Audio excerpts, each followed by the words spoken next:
సహోదరి సహోదరులు, ఈ హృదయము దేవుడు వసించవలసినటువంటి స్థలము. ఏముంది బైబిల్లో? నీ హృదయము నుండి జీవధారలు బయలుదేరును గనుక. నీ హృదయంలో నుండే నువ్వు జీవించటానికి కావలసినటువంటి ఆలోచనలు బయలుదేరతాయి కనుక నీ హృదయాన్ని బద్దలు కాకుండా, నీ హృదయాన్ని ఎవరు దోచుకోకుండా, నీ హృదయాన్ని ఎవరు పాడు చేయకుండా, మలినం చేయకుండా, పగలగొట్టకుండా దయచేసి భద్రంగా కాపాడుకో అని భక్తుడైనటువంటి సొలొమోను ఈ అద్భుతమైనటువంటి సత్యాన్ని తెలియజేస్తున్నాడు. అనేక మంది తల్లిదండ్రులు నా దగ్గరికి వస్తారు, ఏడుస్తారు. మా అమ్మాయి బాగా చదువుకునేదయ్యా, ఇంటెలిజెంట్ స్టూడెంట్ అయ్యా, మా అబ్బాయి బాగా చదువుకునేవాడు, కాలేజీ ఫస్ట్. మరి ఇప్పుడు ఏమైంది? కాలేజీకి వెళ్ళటలేదు, ఇంట్లోంచి బయటకు వెళ్ళటలేదు, సరిగా మాతో మాట్లాడటలేదు, సరిగా భోజనం చేయటం లేదు, కనీసం ముఖం కూడా కడుక్కోవట్లేదు. ఒక్కగానొక్క కొడుకు, ఇంటెలిజెంట్ స్టూడెంట్. వాడిని చూసి మేము గర్వించని రోజంటూ లేదు. ప్రతిరోజు వాడిని చూసి గర్వించేవాళ్ళు. 10th క్లాస్లో ఫస్ట్ క్లాస్, ఇంటర్మీడియట్లో ఫస్ట్ క్లాస్, ఇంజనీరింగ్లో వాడు ఫ్రీ సీట్.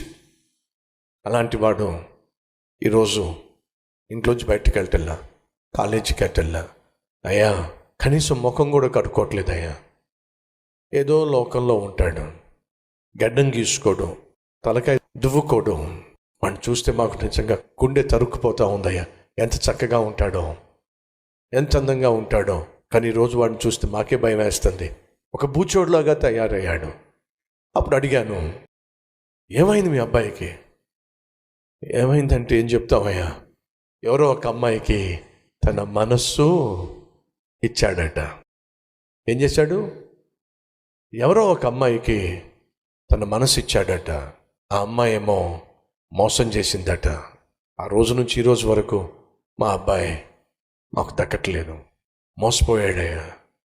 వాడి హృదయం గాయపరచబడింది, వాడి గుండె పగిలిపోయింది. ఆ రోజు నుంచి ఈ రోజు వరకు మా అబ్బాయి లాగలేడు.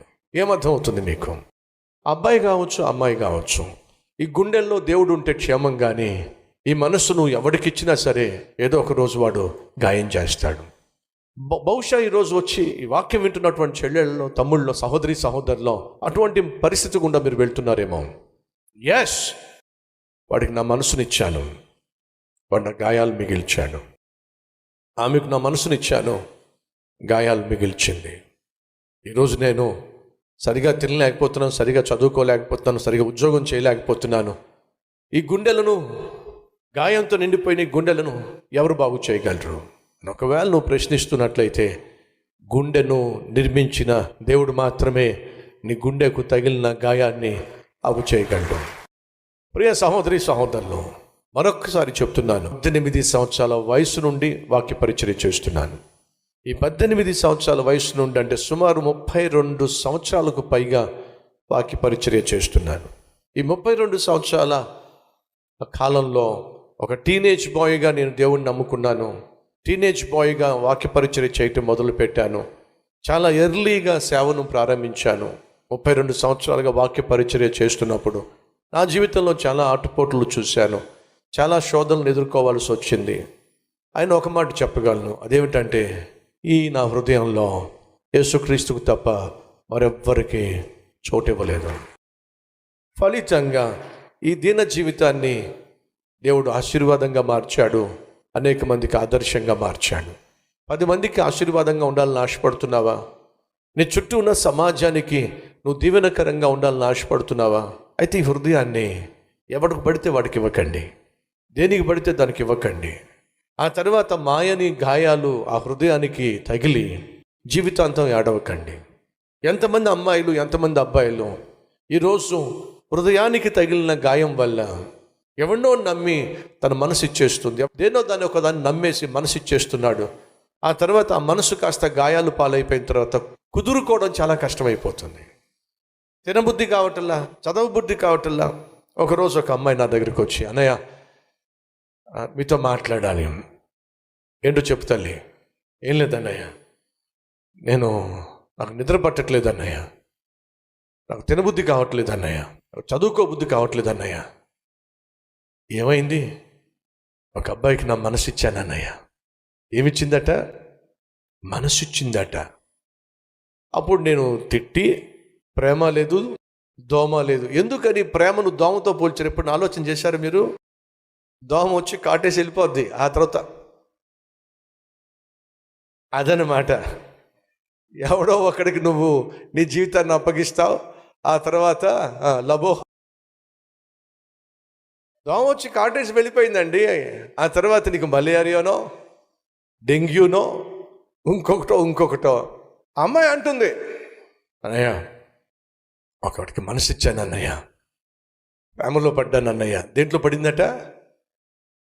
ఈ మాటలు పెద్దవాళ్ళు మామూలుగా పెట్టలా. ప్రేమలో పడడం. దేంట్లో పడినా లేవచ్చేమో, కానీ దీంట్లో పడితే లేచే ఛాన్స్ లేనే లేదు. అయినా తెలిసి మరీ పడతారు మహానుభావులు. ఉన్నారు ఈరోజు పడినోళ్ళు. ఒకవేళ చెయ్యెత్తమంటే ఎంతమంది ఎత్తుతారో. ఆ అమ్మాయి వయసు ఎంతో తెలుసా? 13 సంవత్సరాలు. 8th క్లాస్ చదివేటటువంటి ఒక అమ్మాయి అంటుంది, అన్నయ్య నా మనస్సు ఒకడికి ఇచ్చేశానన్న. అవసరం అంటారా? తల్లులో తండ్రిలో జాగ్రత్త. ఒక అమ్మాయి వాళ్ళ నాన్న దగ్గరికి వచ్చి, డాడీ ఒక అబ్బాయి నన్ను ప్రేమిస్తున్నాడు డాడీ అని చెప్పింది. ఎవడే వాడు? వాడు కూడా క్రిస్టియనే డాడీ అని చెప్పింది. ఆ విషయం కాస్త వాళ్ళ నాన్న నాకు చెప్తున్నాడు. ఏమని తెలుసా? ఈరోజు మా అమ్మాయి వచ్చి, డాడీ ఒకడను ప్రేమిస్తున్నాడు డాడీ నేను చదువుకుంటున్న చోట అని చెప్పానంటే తిడతాడేమో అని చెప్పి అనుకుని, డాడీ మీకు ఒక విషయం తెలుసా, వాడు కూడా క్రిస్టియనే డాడీ అని చెప్పి నోరు మూయించే ప్రయత్నం చేసింది. అప్పుడు నేను అడిగాను, ఇంతకీ మీ అమ్మాయి వయసు ఎంత?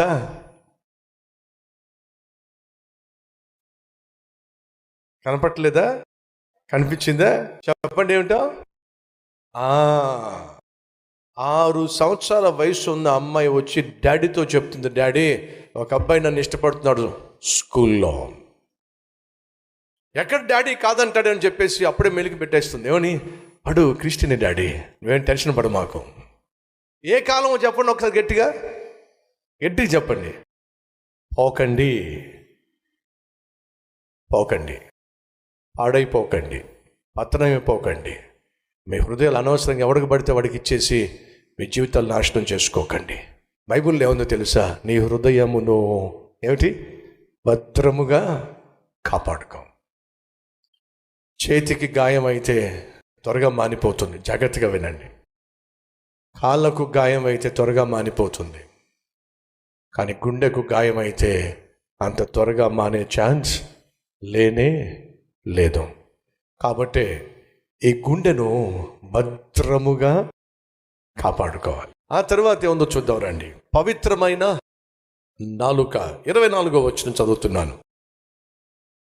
మూర్ఖపు మాటలు నోటికి రానియకము, పెదవుల నుండి కుటిలమైన మాటలు రానియకము.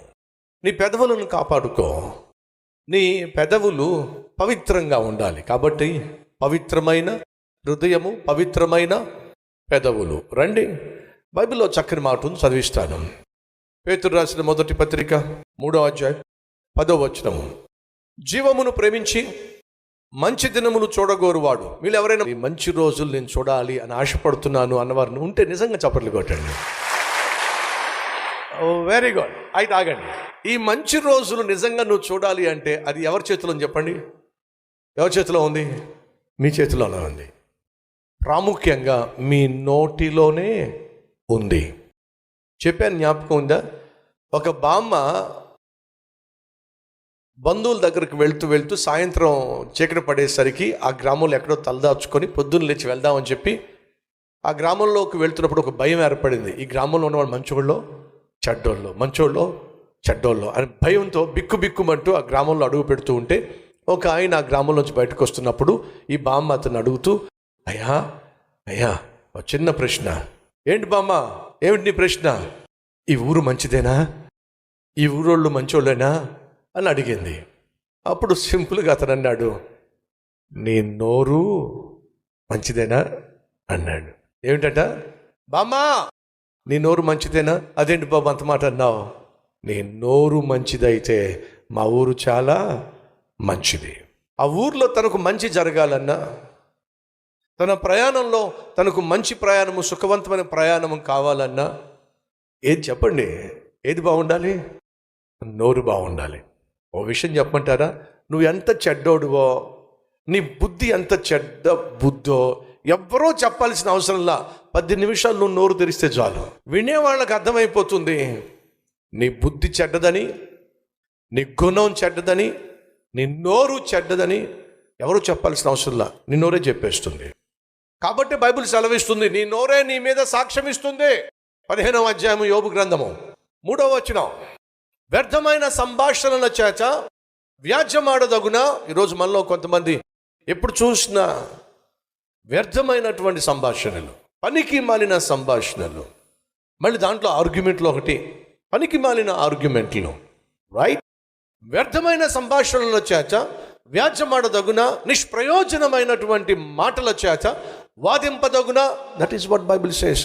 ఎందుకు అనవసరంగా ఆర్గ్యుమెంట్కి వెళ్తాం, వాదిస్తూ ఉంటాం, వ్యాజ్యమాడుతూ ఉంటాం? పనికి మాలిన విషయాల కోసం ఆర్గ్యుమెంట్స్ అవసరమా? బైబిల్లో దేవుడు ప్రశ్నిస్తున్నాడు. వ్యర్థమైన సంభాషణల చేత వ్యాజ్యమాడదగున, పనికి మాలిన మాటల చేత వాదాలకు దిగడం తగునా. నీవు భయభక్తులను వ్యర్థము చేస్తున్నావు. ఎవరైతే కాలేజీలో కావచ్చు, కాలక్షేపం కోసం కావచ్చు, లేక కొలీగ్స్తో కావచ్చు, మీరు వ్యర్థమైన సంభాషణలతో ఆర్గ్యుమెంట్లు పెట్టుకున్నా, పనికి మాలిన మాటలు పెట్టుకుని వాదానికి దిగినా, నువ్వు దేవుని పట్ల ఉన్నటువంటి భయభక్తులను పాడు చేసుకుంటావు. సహోదరులు వింటున్నారా? అనవసరంగా ఆర్గ్యుమెంట్స్కి వెళ్ళకండి. పనికి మాలినటువంటి సంభాషణల చేత మీ టైం వేస్ట్ చేసుకోకండి. దానివల్ల నీకున్న ఆత్మీయత పాడవుతుంది. మనిషి మాట్లాడు ప్రతి వ్యర్థమైన మాటను బట్టి తీర్పు దినాన దేవుడు లెక్క అడుగుతాడో. నువ్వు మాట్లాడే ప్రతి వేస్ట్ మాట రికార్డ్ చేయబడుతుంది. ఖచ్చితంగా దేవుడు లెక్క అడగబోతున్నాడు. ఎందుకు అలా వేస్ట్గా మాట్లాడావు? ఎందుకు అలా పనికిమాలిన మాటలు, పనికిమాలిన సంభాషణలు, వ్యర్థమైన మాటలు దేవుడు ప్రశ్నిస్తాడు. ఈరోజు మనలో కొంతమందికి అదొక అలవాటు. ప్రతి ఒక్కరితో గొడవ పడ్డాం, ప్రతి ఒక్కరితో వాదించటం. నువ్వేదో మహా మేధావి అన్నట్టుగా క్వశ్చన్స్ వేయడం, వాళ్ళు జవాబు చెప్పలేకపోతేనేమో వికటాస్తాము. అవసరం అంటారా? నో. బైబిల్ సెలవిస్తుంది, వ్యర్థమైన సంభాషణల చేత వ్యాజ్యమాడదగునా, అర్థం పర్థం లేని మాటల చేత వాదింపదగునా. నువ్వు దేవుని పట్ల భయభక్తులను ఏం చేస్తున్నావు? హీనపరుస్తున్నావు. దేవుని గూర్చిన ధ్యానాన్ని హీనపరుస్తున్నావు. నీ మాటల వలన నీ పాపము తెలియబడుచున్నదే. నీ మాటల వల్లే నువ్వు ఎంత పాపిష్టివాడివో తెలుసుకుంటారు. అంతేకాదు, వంచకుల పలుకులు నీవు పలుకుచున్నావు. నేను కాదు, నీ మాటలే నీ మీద దోషారోపణ చేయును. నీ పెదవులే నీ మీద సాక్ష్యము పలుకుచున్నవే. అర్థమైందా? నీ నోరు సరైంది కాకపోయినట్లయితే అది నీ ఆత్మీయతను పాడు చేస్తుంది. ఎవడో చెప్పాల్సిన అవసరం నువ్వు ఎంత పనికి మాలిన వాడివో నీ నోరే చెప్పేస్తుంది. ఎవరో సాక్ష్యం ఇవ్వాల్సిన అవసరంలో నువ్వు ఎంత గయాలి దానివో నీ నోరే చెప్పేస్తుంది. కాబట్టి చెప్తున్నా, నోటికి ఉన్నటువంటి గొప్పతనం ఏమిటంటే నీ బ్రతుకంతా బయటేసేస్తుంది. అందుకే సాధారణంగా అంటారు, మౌని చెప్పండి జ్ఞాని. ఎంత తెలివి తక్కువ వాడైనా సరే మౌనంగా ఉన్నట్లయితే ఎంతో కొంత వాడిని జ్ఞానిగా భావించవచ్చు. నాకు ఎంతో తెలివి ఉందని చెప్పి ఏది పడితే అది మాట్లాడేసి ఆఖరికి పరువు తీసుకునే వాళ్ళు చాలామంది ఉన్నారు. మంచి రోజులు కావాలని ఆశపడుతున్నావా? Don't argue with stupid topics. పనికి మాలినటువంటి టాపిక్స్ని పెట్టుకొని ఆర్గ్యుమెంట్ దిక్కండి. కొన్ని సందర్భాల్లో భార్య భర్తల మధ్య ఆర్గ్యుమెంట్లు వచ్చేస్తూ ఉంటాయి. భర్త ఏదో విధంగా ఒక మాట భార్యను అంటాడు, భార్య ఏదో విధంగా భర్తను ఒక మాట అంటే వాళ్ళకి ఏదో విధంగా ఒకరినొకరు తిట్టుకోవడం, ఒకరి మీద ఒకరు రాళ్ళు వేసుకోవడం అలవాటు. భార్య భర్తకి పట్టల్లో, భర్త కారు డ్రైవింగ్ చేస్తా వెళ్తున్నాడు, గ్రామం గుండా వెళ్తున్నప్పుడు ఎదురుగుండా బర్రెలు వస్తున్నాయి. ఎదురుగుండా బర్రెలు వస్తే కుదురుగా కూర్చోవచ్చు కదా మొగుడు. కుదురుగా కూర్చోకుండా బంధువులా అన్నాడు. ఏమంటున్నాడు భార్యని? బర్రెలు వస్తూ ఉంటే బంధువులా అన్నంటే ఆ మంది, అవును మా ఆయన సంబంధులు, మింగలేక కక్కలేక. అవసరం అంటారా బ్రదర్సు? గంట ఆలోచిస్తే తప్ప మీకు మాటలు రావు. వాళ్ళకి ఆలోచించకుండానే నోట్లోనే మాటలు ఉంటాయి. ఆమెతో ఎందుకు పెట్టుకోవాలి? ఆ తర్వాత వీడు గింజుకుంటూ కారు నడపలేక ఆమెతో ఆర్గ్యుమెంట్స్ అవసరమా?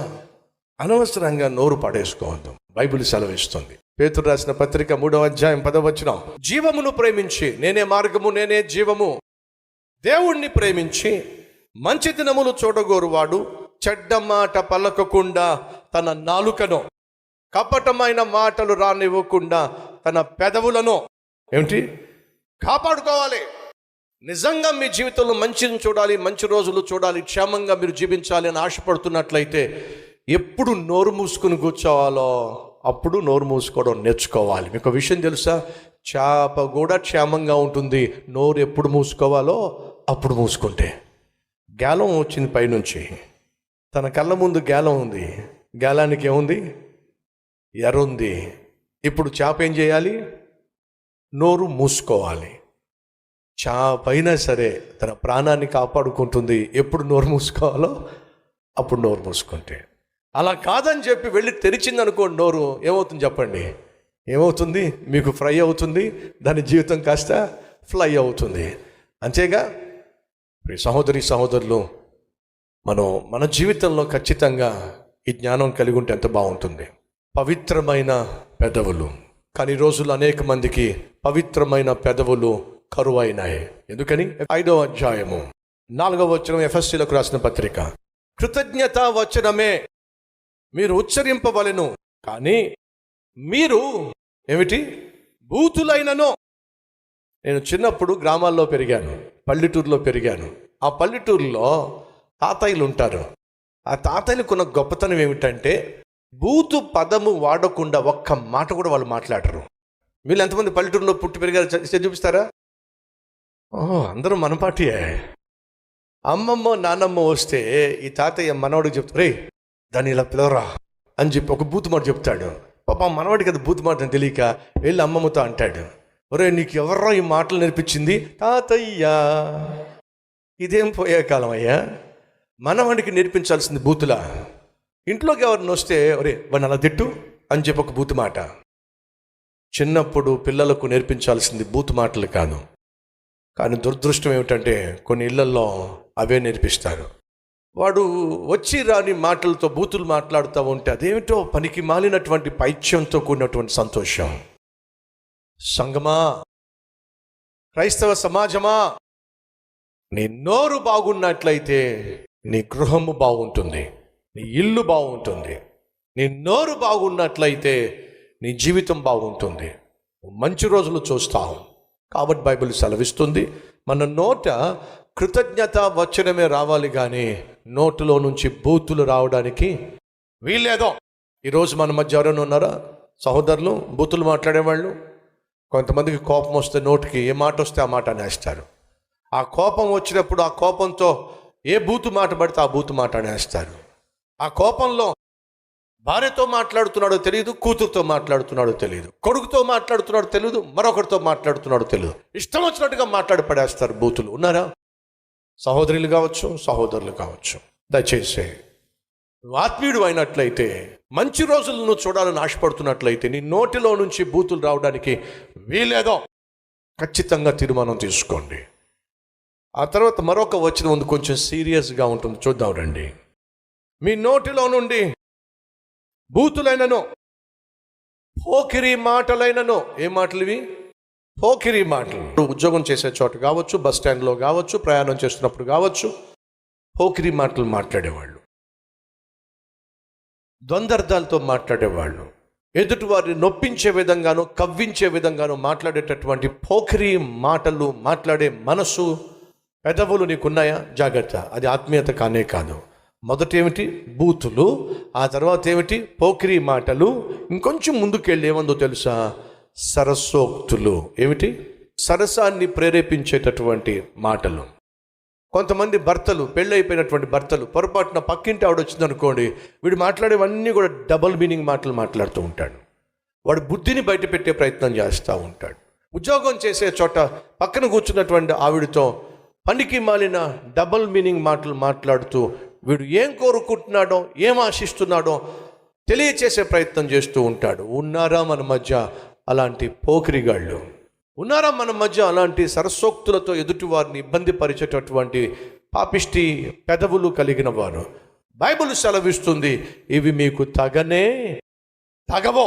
దయచేసి గమనించండి.